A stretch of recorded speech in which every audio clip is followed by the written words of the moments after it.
आज के इस वीडियो में मैं आपके लिए लेके आई हूँ एग्जिट एग्ज़ाम का पूरा डाटा। आज के मेरे इस वीडियो के बाद शायद ही आपको एग्जिट एग्ज़ाम से रिलेटेड कोई कन्फ्यूज़न हो, शायद ही आपको दूसरा कोई वीडियो देखना पड़े। तो वीडियो को ध्यान से और लास्ट तक देखिएगा। ज़्यादा बड़ा वीडियो नहीं है लेकिन शायद आपके लिए बहुत इन्फॉर्मेटिव हो, तो वीडियो को पूरे अच्छे से और ध्यान से सुनिएगा। और अगर आप बी फार्म के भी स्टूडेंट हैं तो ज़रूर आप भी वीडियो देखिएगा, क्योंकि जल्दी ही बी फार्म में भी एग्जिट एग्ज़ाम होने वाला है लागू।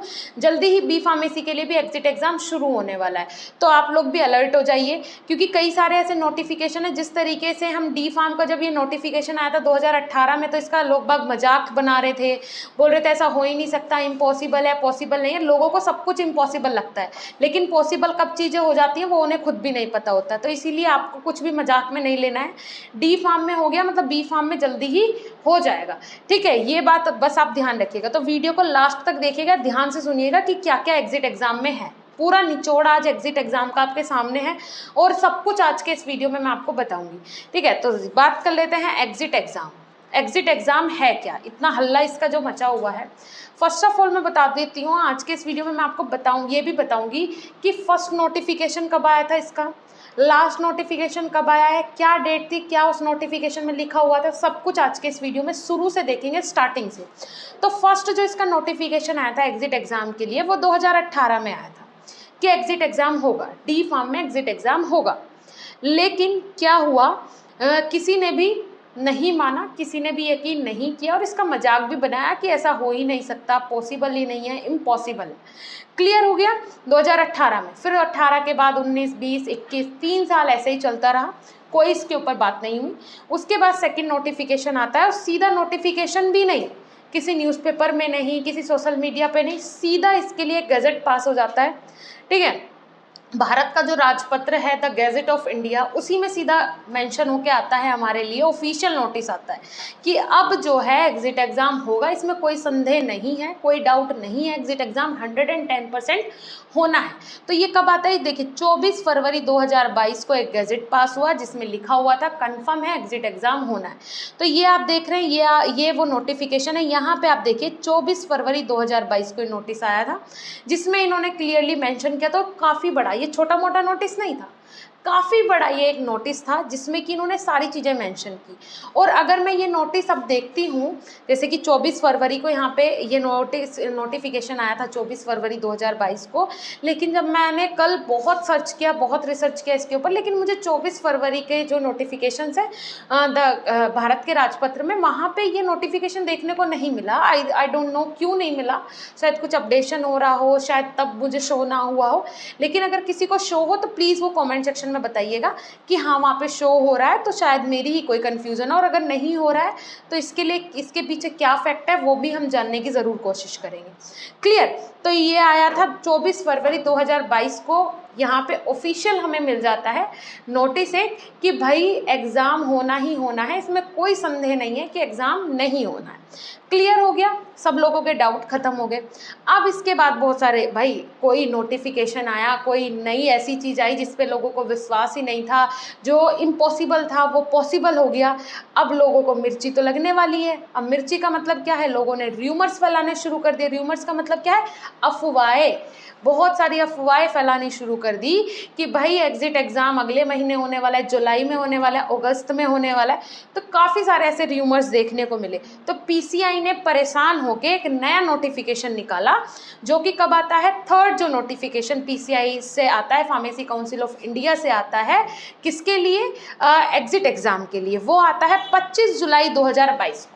25 जुलाई 2022 को ये नोटिफिकेशन पीसीआई निकालती है, फार्मेसी काउंसिल ऑफ इंडिया, परेशान होके निकालती है कि सावधान हो जाइए भाई, फेक नोटिफिकेशन से एग्जिट एग्ज़ाम अभी नहीं होने वाला है। मतलब होने तो वाला है, होगा तो, लेकिन अभी नहीं होने वाला है। ये नोटिफिकेशन गलत है, ये फेक है, सारी न्यूज़ ये फेक है। क्लियर हुआ। तो यहाँ पे 25 जुलाई 2022 को नोटिफिकेशन देती है कि भाई अभी हमारी तरफ से ऐसा कोई भी सर्कुलर जारी नहीं हुआ है जिसमें हमने लिखा हो कि आपका एग्ज़ाम इस डेट को होने वाला है। ना जुलाई में ना अगस्त में, कभी आपका एग्ज़ाम नहीं होने वाला है। जब होगा हम वो मेंशन कर देंगे, ठीक है। तो यहाँ पे ये आपका नोटिफिकेशन आता है कब, 25 जुलाई को। क्लियर हो जाता है। उसके बाद 25 जुलाई के बाद लास्ट जो नोटिफिकेशन अब हमें देखने को मिलता है वो मिलता है 4th नोटिफिकेशन। कब देखने को मिलता है, 18 अगस्त को। कब देखने को मिला, 18 अगस्त को हमें नोटिफिकेशन देखने को मिलता है, जिसमें कि यहाँ पे क्लियरली मेंशन है 18 अगस्त वाले नोटिफिकेशन में कि भाई आपका जो पेपर होना है वो हम आपका पेपर लेंगे नवंबर में, नवंबर 2022 में हम आपका लेने वाले हैं एग्ज़ाम, हम आपका लेने वाले हैं पेपर। तो आप लोग सावधान हो जाओ, आप लोग अलर्ट हो जाओ कि आपका एग्ज़ाम होने वाला है, MCQs आने वाले हैं, इंग्लिश में पेपर होगा, कंप्लीट पेपर इंग्लिश में होगा। जो लोग यूपी से हैं और हमेशा हिंदी में पेपर दिया ना बेटा आपने, आपको सबसे ज़्यादा दिक्कत होने वाली है, ये बात ध्यान रखिएगा। हम जब आपको पढ़ाते थे कॉलेज में भी, जब मैं टीचिंग करती थी, तो मेरा कहना यही था बच्चों को कि आप लोग हिंदी में कोशिश क्यों करते हैं कि हम मैम हिंदी में दे सकते हैं, मैम हम हिंदी में लिख सकते हैं। आप लोग सेकंड ईयर में आ गए हो, अभी भी आप कंफर्ट ढूंढ रहे हो। बेटा कल जाओगे, अगर आप खुद का मेडिकल खोलते हो, किसी फार्मास्यूटिकल इंडस्ट्री में जाते हो, वहाँ कहाँ हिंदी ढूंढोगे आप, है ना। हिंदी हमारी मातृभाषा है, हमें वो आती है, उस पर हमें गर्व होना चाहिए। बट जो जिसके लिए हमें हमेशा क्या किया जाता है, इंडियंस को हमेशा उसके लिए एक फील करवाया जाता है, गिल्ट फील करवाया जाता है कि हमें हिंदी इंग्लिश नहीं आती है। तो उस चीज़ पे विजय हासिल करनी है ना हमें, तो उसके लिए आप कोशिश क्यों नहीं करते हैं। हिंदी तो हमारी मातृभाषा है, उसे हम कहीं भी खड़ा होकर बोल देंगे, कहीं भी खड़ा होकर लिख देंगे। लेकिन इंग्लिश जो हमारा कमज़ोर, जो हमें कमज़ोर बनाता है, वो जिससे हमें दुनिया से लड़ना है, वो क्यों छोड़ते हैं हम। तो इसमें ये गलत नहीं है कि इंग्लिश में आपका एग्ज़ाम होता है, बहुत अच्छी चीज़ है। अगर इंग्लिश में एग्ज़ाम ना हो, इंग्लिश का सब्जेक्ट ना हो, तो भारत के बच्चे जो हैं वो कभी ना सीख पाएंगे इंग्लिश। तो ये चीज़ें आपको समझनी है कि हमें उस चीज़ पे विजय हासिल करनी है जो चीज़ हमें नहीं आती है। हिंदी हमें आती है, वो हमारी मातृभाषा है, उस पर हमें गर्व है। तो आपका जो ये एग्ज़ाम होगा ये अब होने वाला है कम्प्लीटली इंग्लिश में। अब आपको होने वाली है बेटा दिक्कत। अब देखिए, ओके, सो अब देखिए उद्देश्य क्या है कि जो ये एग्जिट एग्ज़ाम हो रहा है, ये करवाने का उद्देश्य क्या है, मेन कारण क्या है कि एग्जिट एग्ज़ाम करवाना पड़ रहा है। तो इसका मेन कारण जो है, वो मेन कारण यही है कि आपके जो फेक कॉलेजेस हैं, जितने भी ये फेक कॉलेजेस हैं, इन पे लग जाए क्या, ताले। क्या लग जाए, ताले लग जाएं। और जो स्टूडेंट ये सोचते हैं कि भाई हमें जो बिना पढ़े 2 साल हमें कॉलेज जाए बिना ही डिग्री मिल जाएगी और हम इजीली अपना मेडिकल स्टोर डालेंगे और बैठ जाएंगे, या डी फार्मा की डिग्री ऐसे ही हमें मिल जानी है, डी फार्मा का जो डिप्लोमा का सर्टिफिकेट है ऐसे ही मिल जाना है, हमें कुछ करना ही नहीं पड़ेगा। तो ऐसे स्टूडेंट्स को सबक सिखाने के लिए जो ये फेक कॉलेजेस हैं, जो ये ऐसा काम करवाते हैं, है ना, कि सिर्फ आप भाई एडमिशन करवा लो, पेपर में बैठ जाना, वो भी नकल करवा देंगे हम, और बीटी यूपी का बन जाएगा रिजल्ट, और उसके बाद कोई दिक्कत ही नहीं है आपको। ऐसे ही पढ़ने वाला बच्चा, ऐसे ही बिना पढ़ने वाला। इसीलिए तो फार्मासिस्ट की भी हर जगह बेइज्जती होती है, इंसल्ट है। कोई फार्मासिस्ट की इज्जत विज्जत है नहीं है इंडिया में, इसीलिए नहीं है। इसके पीछे कोई दूसरा कारण नहीं है, बस कारण यही है कि आपकी इंसल्ट भी होती है और साथ ही साथ आप किसी लायक भी नहीं है, अपनी वजह से लायक नहीं है। क्लियर। तो ये हो गया। अब बात कर लेते हैं चांसेस की, कि चांसेस आपके पास कितने होंगे। भाई एक बार अगर हम नहीं क्लियर कर पाए, कोई भी प्रॉब्लम हुई, नहीं क्लियर कर पाए, तो आपके पास चांसेस होंगे अनलिमिटेड, पहली बात। और दूसरी बात, दूसरा फायदा, आप साल में कितनी बार पेपर दे सकते हैं, साल में 2 बार पेपर दे सकते हैं। जैसे बोलते हैं ना कुंभ का मेला, जैसे 12th में अगर कोई बच्चा फेल हो जाता है तो फिर बोलते हैं कि कुंभ का मेला थोड़े ये 6 साल में 12 साल में एक बार आएगा, भाई वो तो हर साल आएगा, अगली साल फिर से दे देना पेपर। ऐसे ही एग्जिट एग्जाम है, इसमें तो आपको 2 चांस मिल रहे हैं, मतलब साल में 2 बार दे सकते हैं। 6 महीने बाद दोबारा आपका पेपर होगा, उसे भी आप अटेम्प्ट कीजिए। अगर वहाँ क्लियर कर लेते हैं तो कोई इशू नहीं है। तो साल में 2 बार पेपर होना है, जैसे अभी नवंबर में होगा तो फिर जून में आपका पेपर दोबारा से होगा। क्लियर हो रहा है, ये हो गया। मैं आपको बता देती हूँ। देखिए फर्स्ट ऑफ ऑल यहाँ पे कई सारी चीज़ें, इसमें जो इंपॉर्टेंट चीज़ें हैं वो मैं आपको यहाँ पे क्लियर कर देती हूँ, क्योंकि मैंने बोला है कि वीडियो में कुछ भी नहीं छूटेगा आज, ठीक है। तो फर्स्ट चीज़ यहाँ पे क्या है कि आपका जो एग्जाम होने वाले हैं, पेपर जो होने वाले, 3 पेपर होने वाले बेटा, 3 पेपर होंगे। 3 पेपर में आपके सब्जेक्ट आएंगे, टोटल कितने कवर होंगे, 8 सब्जेक्ट होंगे, जिसमें कि सब्जेक्ट में बता देती हूँ, फार्माकोलॉजी, फार्माकोग्नोसी, फार्मास्यूटिक्स, 3 सब्जेक्ट ही हो गए। Pharmaceutical jurisprudence, DSBM, hospital and clinical pharmacy. उसके बाद आने वाला है इसमें आपके कितने सब्जेक्ट हो गए, 1 2 3 4 5 6 सब्जेक्ट हो गए। उसके बाद यहाँ पे आपका आने वाला है आपका DSBM, drug store and business management. और आपका एक सब्जेक्ट इसमें और एड ऑन हो जाएगा, जूरिस्प्रूडेंस हो गया, वो भी ऐड हो जाएगा, medicinal chemistry. Clear, medicinal chemistry. अब मैं आपको दोबारा से बता देती हूँ सब्जेक्ट, फार्मास्यूटिक्स, फार्माकोलॉजी, उसके बाद आपका pharmacognosy, medicinal chemistry, pharmaceutical jurisprudence. उसके बाद इसमें आपका आने वाला है DSBM। उसके बाद आने वाला है हॉस्पिटल एंड क्लिनिकल फार्मेसी। तो ये सब्जेक्ट्स आपके इसमें होने वाले हैं, ठीक है। हो गए 1 2 3 4 5 6 7 8, पूरे हो गए आपके 8 सब्जेक्ट। तो 8 सब्जेक्ट में से 3 पेपर होंगे। तो 8 को अगर हम 3 से डिवाइड करें, कहने का मतलब है कि एक जो पेपर होगा आपका वो उसमें 3 सब्जेक्ट का कॉम्बिनेशन होगा। जो MCQs होंगे वो 3 सब्जेक्ट के कॉम्बिनेशन में होंगे।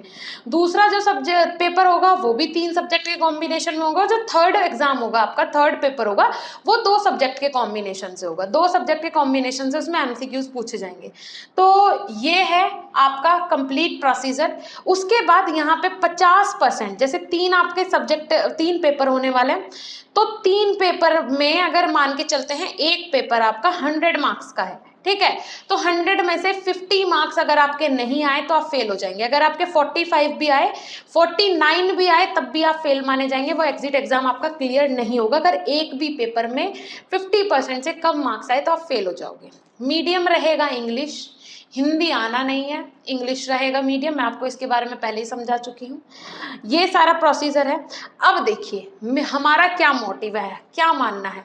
अगर आपने 2 साल, जो आपके डी फार्म के 2 साल है, फर्स्ट ईयर और सेकेंड ईयर, उनमें अच्छे से पढ़ा होता तो क्या आपको एग्जिट एग्जाम से डर लगता? या फिर जिन स्टूडेंट ने 2 साल अच्छे से पढ़े होंगे उन्हें एग्जिट एग्जाम से डर नहीं लग रहा होगा, ये मेरी गारंटी है। डर किसे लग रहा है? जिसने नहीं पढ़ा, जिसने थोड़ा पढ़ा, जिसने कम पढ़ा, जिसने पेपर भी रो रो के दिए, उन्हें डर लगेगा, ऑब्वियसली लगेगा, 100% डर लगेगा। अब बात कर लेते हैं, हम जो अपनी एप्लीकेशन पे आपको प्रोवाइड करवा रहे हैं, ऐसा कंटेंट प्रोवाइड करवा रहे हैं बी फार्म का, बैचलर इन फार्मेसी का। अगर आप डी फार्म के बाद बी फार्म करना सोच रहे हैं, आपका कोई कजन, कोई रिलेटिव, कोई फ्रेंड या फिर कोई भी बी फार्म कर रहा हो, जरूर सजेस्ट कीजिएगा। क्योंकि हमारा मानना ये है, अगर बच्चा फर्स्ट डे से, फर्स्ट सेमेस्टर से ही इस तरीके से प्रिपरेशन स्टार्ट करे कि 4 साल जो वो 8 सेमेस्टर हमें देगा, 4 साल अपनी लाइफ के स्पेंड करेगा इस किसमें, फार्मेसी के फील्ड में, तो 4 साल बाद अगर वो GPAT की तैयारी कर रहा है, 4 साल बाद अगर वो गवर्नमेंट फार्मासिस्ट की तैयारी कर रहा है, 4 साल बाद अगर वो नाइपर क्वालिफाई करना चाहता है, 4 साल बाद अगर वो DI बनना चाहता है, तो वो फार्मा फील्ड के लिए दोबारा से कोचिंग में पैसा दे के तैयारी ना करे, बल्कि जो 4 साल का टाइम उसके पास है, जिसमें कि वो अपना अच्छा रिजल्ट बना सकता है, चांसलर अवार्ड हर ईयर पा सकता है। उसके बाद जब वो 4 साल क्रॉस करके जाएगा तो कॉम्पिटिटिव एग्जाम के लिए फार्मा का जो पोर्शन है वो उसका पहले से क्लियर हो जाएगा। तो फिर क्यों वो बाद में कोचिंग के लिए पैसा व्यर्थ करे? आपका फायदा ही फायदा है, चारों तरफ से आपका फायदा होने वाला है। अब बता देती हूँ ऐसा क्या स्ट्रॉन्ग मटेरियल हम आपको प्रोवाइड करवा रहे हैं। हम आपको अपनी एप्लीकेशन पे हर एक सेमेस्टर की सुबह और शाम लाइव क्लास प्रोवाइड करवा रहे हैं। आपके दिए हुए एड्रेस पे आपके घर पे नोट्स डिलीवर करवा रहे हैं, जो कि परफेक्ट, बिल्कुल परफेक्ट नोट्स हैं। मैं आपको दिखा देती हूँ सैंपल तरीके के हमारे नोट्स का होने वाला है। ये देखिए, ये बी फार्म 3rd सेमेस्टर के हमने नोट्स बनाए, और ये नोट्स ऐसे नहीं कि सिंगल सब्जेक्ट के, 4 सब्जेक्ट का ऑल इन वन। मुझे नहीं लगता फार्मा के फील्ड में या किसी भी फील्ड में आज तक इस तरीके का मटेरियल आपको मिला होगा, आपने देखा होगा या इस बारे में सोचा होगा। थर्ड सेम का ये नोट्स हैं, इंटरफेस देखिए, और नोट्स आप परफेक्टली, मैं आपको इसका वीडियो एक एड ऑन इसमें कर दूंगी पूरा, जिसमें आपको दिखा दूंगी कि ये नोट्स किस तरीके के अंदर से इनका इंटरफेस होने वाला है। देखिए, इस तरीके का इंटरफेस इनका अंदर से होने वाला है नोट्स का, इस तरीके का पार्टीशन होने वाला है, इस तरीके के नोट्स होने वाले हैं, टीचर्स ने परफेक्ट बनाया है। क्लियर। अब मैं फर्स्ट सेम का आपको दिखा देती हूँ। ये फर्स्ट सेम के नोट्स हैं, all in one, first semester के हैं, चारों सब्जेक्ट के नोट्स इसके अंदर हैं। ठीक है, स्टूडेंट को कोई दिक्कत नहीं होने वाली है, बिल्कुल परफेक्ट नोट्स मिलेंगे, बिल्कुल परफेक्ट, सारे टॉपिक्स कवर, बिल्कुल फ्लो चार्ट के साथ, बिल्कुल अच्छे अच्छे डायग्राम्स के साथ ये नोट्स मिलने वाले हैं। ठीक है, तो ये आप लोग घर पे बैठे हुए ही ऑर्डर कर सकते हैं, इनका प्लेस कर सकते हैं। लाइव क्लासेस, साथ ही साथ हर हफ्ते टेस्ट, टीचर्स आपके वीकली टेस्ट ले रहे हैं, मंथली टेस्ट ले रहे हैं। आप खुद सोचिए, अगर बच्चा 4 महीने 5 महीने वीकली टेस्ट देगा, मंथली टेस्ट देगा, कैसे टॉप नहीं करेगा, कैसे उसके बेसिक्स क्लियर नहीं होंगे? 110% होंगे। Important question, previous year question paper, recorded video lectures, जो लाइव क्लास होती हैं वो भी रिकॉर्ड होकर अपलोड हो जाती हैं, वो भी आप बाद में देख सकते हैं। मतलब इतना स्टडी मटेरियल कि आप आइडिया भी नहीं लगा सकते कि इतने कम प्राइस में इतना कुछ आपको मिल रहा है, वो भी 100% रिजल्ट के साथ। काफ़ी सारे रिव्यूज़ के वीडियो हमारे चैनल पे हैं स्टूडेंट्स के, जाके एक बार ज़रूर विजिट करें, देखें कि बच्चों ने अपना क्या रिव्यू दिया हुआ है बीएसपी फार्मेसी के लिए, हमारे नोट्स के लिए, हमारे लेक्चर्स के लिए, उनके रिजल्ट के लिए, जाके एक बार ज़रूर देखें। ओके देन, मिलेंगे नेक्स्ट इंफॉर्मेटिव वीडियो के साथ, तब तक के लिए धन्यवाद, नमस्कार। कोई भी सपना साकार करने के लिए सबसे जरूरी है सही कोच का होना। चुनिए बीएसपी फार्मेसी को और करें अपने CUET B Pharm का सपना साकार। Download the app now.